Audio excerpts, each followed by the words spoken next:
Aqui estamos nós para mais um encontro com a palavra e é uma grande alegria, seja bem-vindo.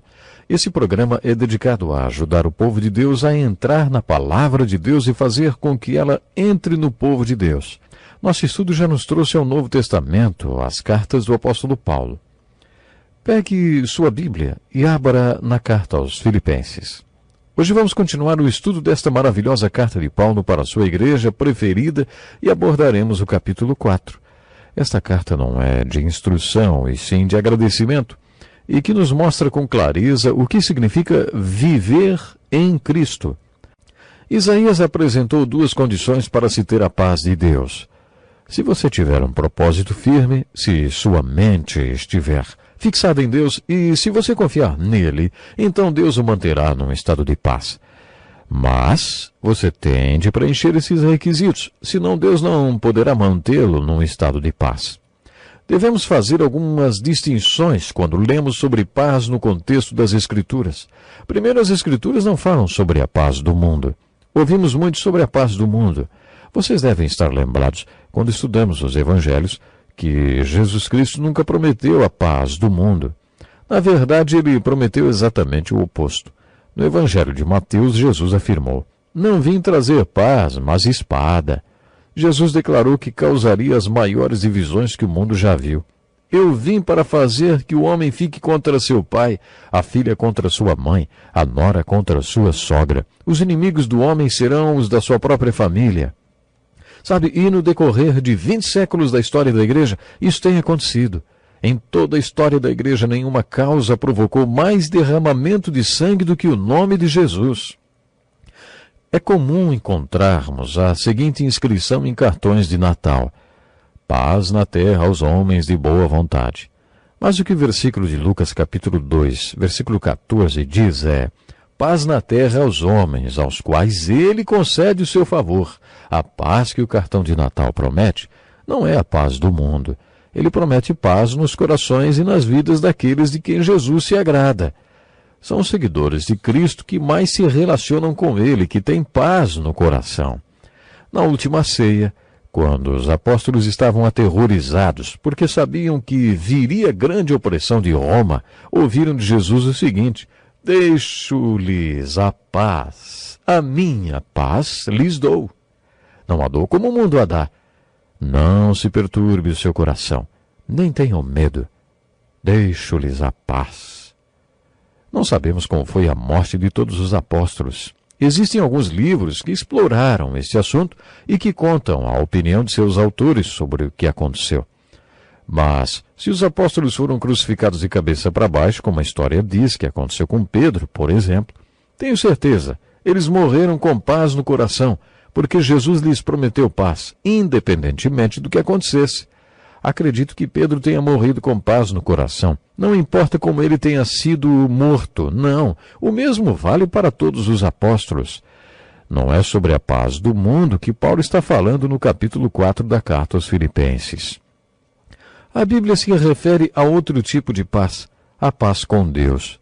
Paulo também falou da paz com Deus quando pregou o Evangelho. Ele falou que Cristo, quando morreu na cruz, visava trazer a reconciliação.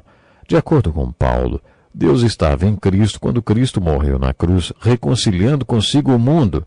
Ele não estava fazendo acusações por causa dos pecados. A mensagem e o ministério de Jesus era de reconciliação. Por isso, a nossa mensagem para o mundo deve ser: usufrua a paz com Deus, porque Jesus Cristo morreu na cruz e reconciliou você com Ele.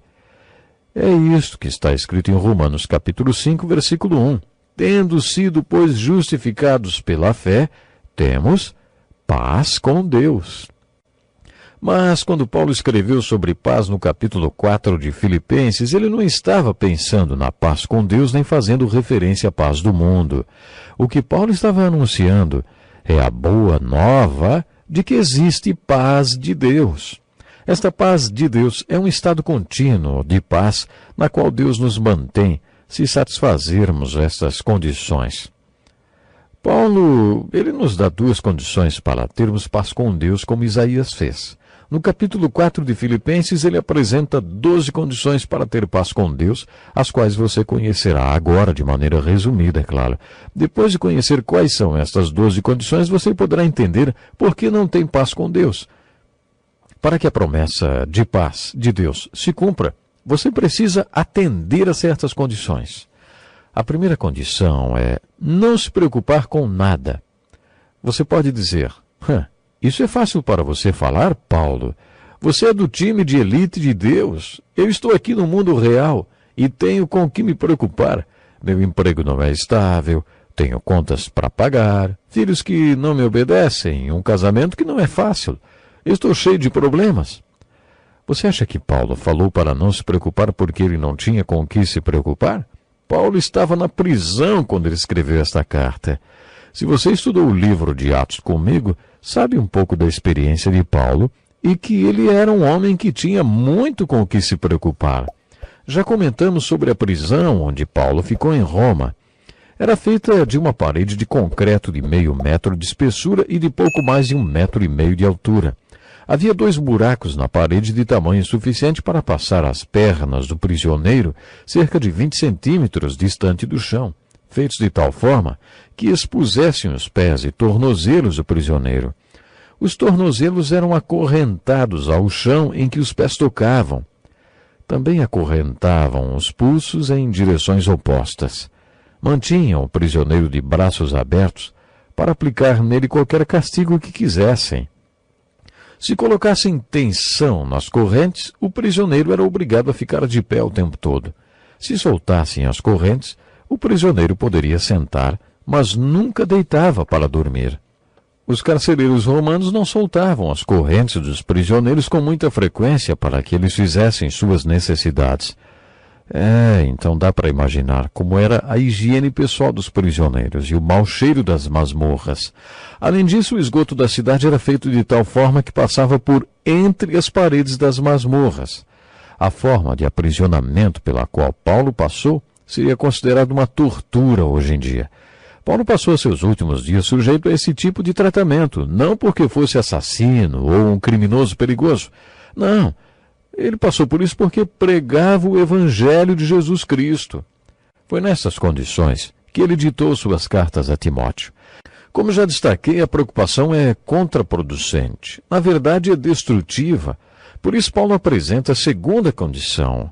Mas em tudo, pela oração e súplicas e com ação de graças, apresentem seus pedidos a Deus. Orar sobre tudo, porque a oração é produtiva. Às vezes a oração o livra imediatamente de uma situação difícil. Em outras, a oração não resulta em livramento. Um exemplo disso é o espinho na carne de Paulo. Paulo foi liberto da prisão em que estava quando escreveu esta carta.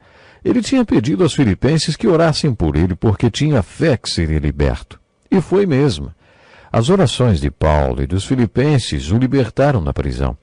Mas quando Paulo orou pelo seu espinho na carne, a resposta foi que Deus não iria tirá-lo, mas daria a ele a graça para viver aquela situação difícil. Ore tanto para ter livramento de uma situação como para ter graça para passar por ela. Isto é o que Paulo nos ensina. A oração é produtiva e é a segunda condição para que você mantenha a paz de Deus em sua vida. Portanto, a primeira condição para ter paz é não se preocupar com nada. A segunda condição é orar por tudo. A terceira condição tem a ver com o pensamento. Ele diz, tudo que for verdadeiro, pensem nessas coisas. Paulo compartilhou uma condição muito especial para a paz pessoal.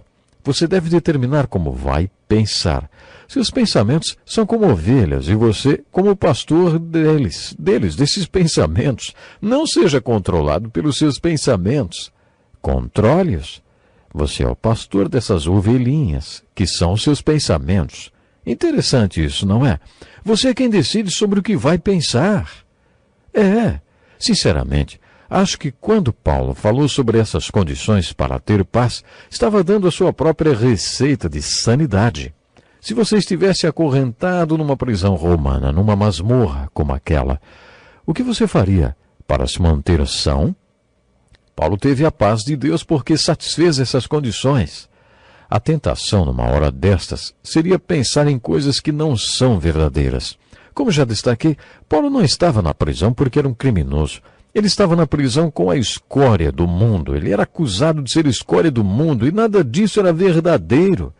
Para combater aquela situação, Paulo estava constantemente pensando no que era verdade. Havia tantas coisas desonestas e desonráveis. E, é claro, não era justo que ele estivesse ali. Ele poderia ter pena de si mesmo e ficar pensando como era injusto ele estar naquela situação. E naquela prisão, claro, ele estava na prisão. Mas ele não tinha pena de si mesmo. Ele tentava pensar no que era verdadeiro, correto, puro.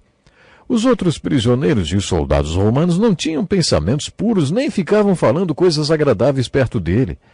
É bem provável que Paulo lutasse incansavelmente para ter pensamentos puros naquele ambiente impuro, terrível. Tudo que o cercava era repulsivo e desprezível, mas, mesmo assim, ele tentava se lembrar do que era bom. Ao invés de tentar centralizar tudo ao redor de si mesmo, Paulo procurava pensar em coisas pelas quais ele podia louvar ao Senhor. A quarta condição para se ter paz pessoal é muito prática. Paulo afirmou: ponham em prática tudo que vocês aprenderam, receberam, ouviram e viram em mim, e o Deus da paz estará com vocês. Será que Paulo está nos dizendo que existe algo que nós podemos fazer que nos dará paz? É isso mesmo. No Salmo 4, lemos que o salmista não conseguia dormir porque estava perturbado. Depois de uma pequena discussão, uma discussão com sua consciência no meio da noite, ele tomou uma decisão em seu coração de oferecer sacrifícios a Deus e confiar nele. Depois que ele tomou esta decisão, uma grande paz entrou no seu coração. Ele disse: em paz me deito e logo adormeço. Quer dizer, ele faria qualquer sacrifício para fazer o que era certo. Paulo estava dizendo a mesma coisa aos filipenses. Se eles queriam ter paz, Paulo escreveu: tudo que vocês ouviram e creram e viram em mim, e façam, e o Deus da paz estará com vocês. Às vezes, nós não temos paz porque estamos arrumando desculpas e, ao mesmo tempo, nos censuramos, porque não temos coragem de oferecer sacrifícios de justiça nem de fazer o que é certo.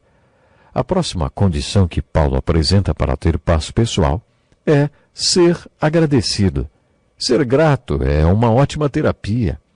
Conte suas bênçãos, cada uma delas, e veja quanto o Senhor tem feito por você. Veja isso, sinta isso. Você descobrirá que a paz pessoal é um resultado da sua adoração de gratidão. Quando nossa gratidão é expressa através do louvor, descobrimos os benefícios da terapia da gratidão. Uma das razões é porque, quando expressamos nosso louvor, estamos pastoreando os nossos pensamentos, tirando nossa mente do que é negativo e levando-a para os pastos verdejantes positivos. Imagine, por exemplo, que uma pessoa teve um derrame e perdeu parte da coordenação motora. Ela tem duas opções: ficar lamentando pelo que perdeu e se deprimir, ou agradecer a Deus pelo que ainda pode fazer sozinha. Qualquer um que passou por alguma perda física tem essas opções. É nesse momento que a pessoa pode comprovar o valor da terapia da gratidão. Paulo nos ensina a olharmos para a vida com olhos gratos. Hoje temos que ficar por aqui, mas não perca o próximo programa.